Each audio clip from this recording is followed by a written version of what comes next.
नमस्कार दोस्तों, आज हम लेकर आए हैं एक ऐसी कहानी जो सिर्फ एक ट्रेन ब्लास्ट की नहीं है, समझौता एक्सप्रेस ब्लास्ट की ही नहीं है। ये कहानी है सियासत के षड्यंत्रों की, दंगे की धूल में छुपी हुई सच्चाई की और देश के एक ऐसे हिस्से पर थोपी गई एक सोचे समझे और प्लान्ड नैरेटिव की। समझौता एक्सप्रेस दिल्ली से लाहौर के बीच ये ट्रेन आपसी भाईचारे को बढ़ाने के लिए चलाई गई थी, लेकिन 18 फरवरी 2007 की रात में ये ट्रेन बन गई मौत का काफिला। 68 लोग जलकर मर गए, भस्म हो गए और इस आग में कांग्रेस ने एक नया नैरेटिव भर दिया और दुनिया के सामने पहली बार एक सोचे समझे और प्लान के साथ लाया गया एक शब्द, भगवा आतंकवाद, सैफरन टेररिज्म। आज हम इस वीडियो में उन्हीं राज को खोलने जा रहे हैं जिनको अब तक आम जनता से छुपाया गया। कैसे रातों रात भगवा रंग को खून से रंग दिया गया। समझौता एक्सप्रेस दिल्ली से लाहौर जाने वाली वो ट्रेन जिसे अमन का सफर कहा गया था, लेकिन 18 फरवरी 2007 की रात को पानीपत के दीवाना स्टेशन के पास इसमें रखे 2 सूटकेस बॉम्ब फट जाते हैं और 68 लोग मारे जाते हैं, जिसमें ज्यादातर पाकिस्तान के नागरिक थे। बाद में पता चलता है कि 3 और जिंदा बॉम्ब्स मिलते हैं जिसमें टाइमर के साथ बॉम्ब्स फिट किए गए थे, पर वो नहीं फटे, वरना यह हादसा बहुत बड़ा हो सकता था और शायद पूरी ट्रेन को उड़ाने का प्लान था।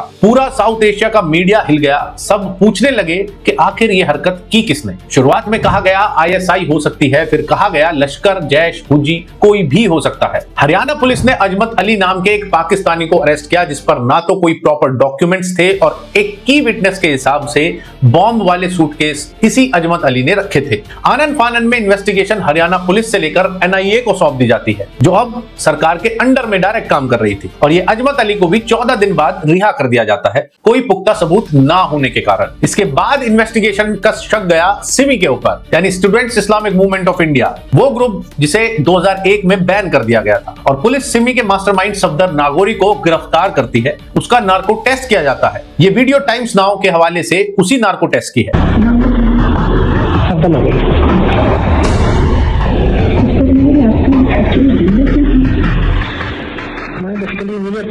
पिछले कुछ टाइम से निकले काम मैंने इम्पोर्टेंट मौजर प्रोक्योर करने की कोशिश किए थे।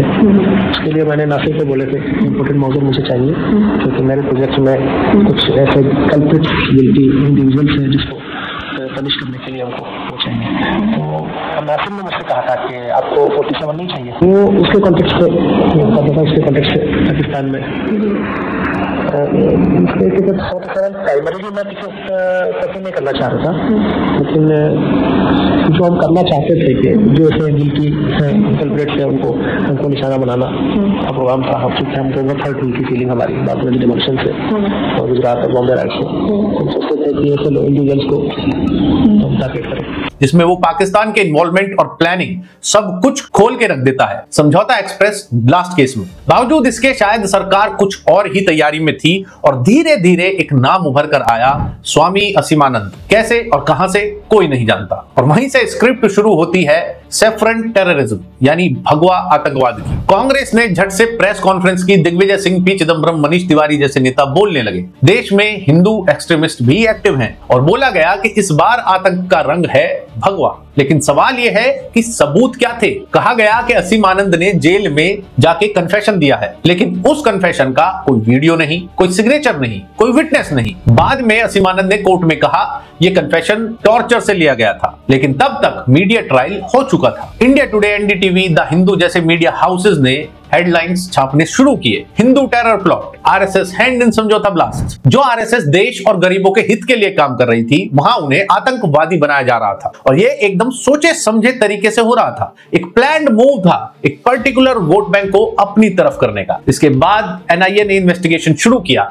स्वामी असीमानंद को चार्ज किया गया, लेकिन सवाल अभी भी वही था कि सबूत कहां है। ना कोई डीएनए एविडेंस, ना कोई बॉम्ब मेकिंग ट्रेल, ना कोई आई विटनेस, सिर्फ एक पुराना कन्फेशन लेटर दिखाया गया। जब कोर्ट ने भी सबूत मांगा तो एनआईए चुप हो गई। 2017 में स्पेशल एनआईए कोर्ट ने कहा prosecution failed to prove the case beyond reasonable doubt, यानी कि असीमानंद को बाइज्जत बरी कर दिया गया क्योंकि कोई सबूत ही नहीं मिला। लेकिन उनसे कांग्रेस ने कभी माफी तक नहीं मांगी। तो ये कांड आखिर किया तो किया किसने? जब अमेरिका के FBI ने इन्वेस्टिगेशन किया तो उन्होंने कहा we believe Lashkar-e-Taiba was behind this attack. उन्होंने लश्कर का नाम लिया। पाकिस्तान की मीडिया में भी रिपोर्ट्स आए और एक नाम वहां से भी सामने आया, हुजी यानी हरकतुल जिहाद अल इस्लामी, एक जिहादी ग्रुप जिसे जिहाद का गॉडफादर भी माना जाता है। उसका लीडर कारी सैफुल्लाह अख्तर इन्वॉल्व हो सकता है। लेकिन भारत में तो एजेंडा ही कुछ और चलाया जा रहा था। मतलब सोचिए कि पाकिस्तान मीडिया तक मान रहा था कि इस अटैक के पीछे पाकिस्तानी आतंकियों का हाथ हो सकता है। अमेरिका की CIA बोल रही थी कि लश्कर का हाथ है,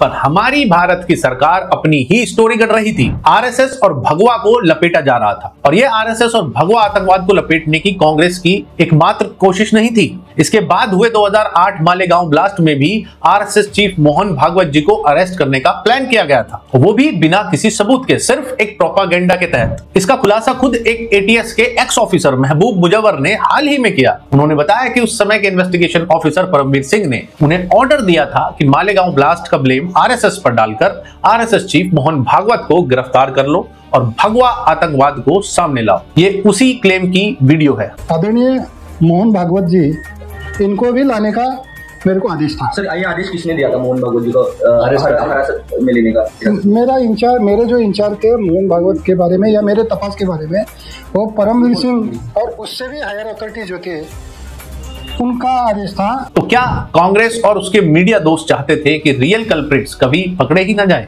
इन किसी भी केसेस में? क्या इसीलिए पूरा फोकस को हिंदू नेम्स पर डाला गया? एक तरफ वोट बैंक पॉलिटिक्स, दूसरी तरफ देश की सुरक्षा, और हर बार वोट बैंक ही जीत गया। 2007 से 2014 तक हर हिंदू फेस्टिवल के पास मीडिया में एक नैरेटिव चलाया जाता था भगवा आतंकवाद को लेकर। समझौता एक्सप्रेस, मालेगांव अटैक, मक्का मस्जिद, सब एक सीरीज में जोड़े गए। सबको RSS और भगवा से जोड़ा गया। लेकिन क्या कांग्रेस ने कभी RSS या बीजेपी के लीडर्स का सच में कोई इन्वॉल्वमेंट साबित किया? जी नहीं, कभी कुछ साबित नहीं कर पाए क्योंकि कुछ था ही नहीं। सिर्फ एक मुद्दा बनाने के लिए इसका इस्तेमाल किया गया, हिंदुत्व को आतंकवाद से जोड़ने के लिए, और नाम दिया गया भगवा आतंकवाद। इन्हें इससे फायदा क्या था? एक्चुअली में माइनॉरिटी वोट बैंक सिक्योर हो रहा था। पाकिस्तान के सामने एक सॉफ्ट इमेज बन रही थी जिससे पाकिस्तान भी कहीं ना कहीं कांग्रेस को सपोर्ट कर रहा था, क्योंकि वो भी नहीं चाहते थे कि देश में बीजेपी की या कांग्रेस की किसी अपोजिशन की सरकार बने। और रही बात हिंदुओं की, तो वो तो फिर भी कांग्रेस ही कर रहा था, आज भी कर रहा है। दोस्तों, समझौता एक्सप्रेस ब्लास्ट के असली दोषी आज भी आजाद घूम रहे हैं।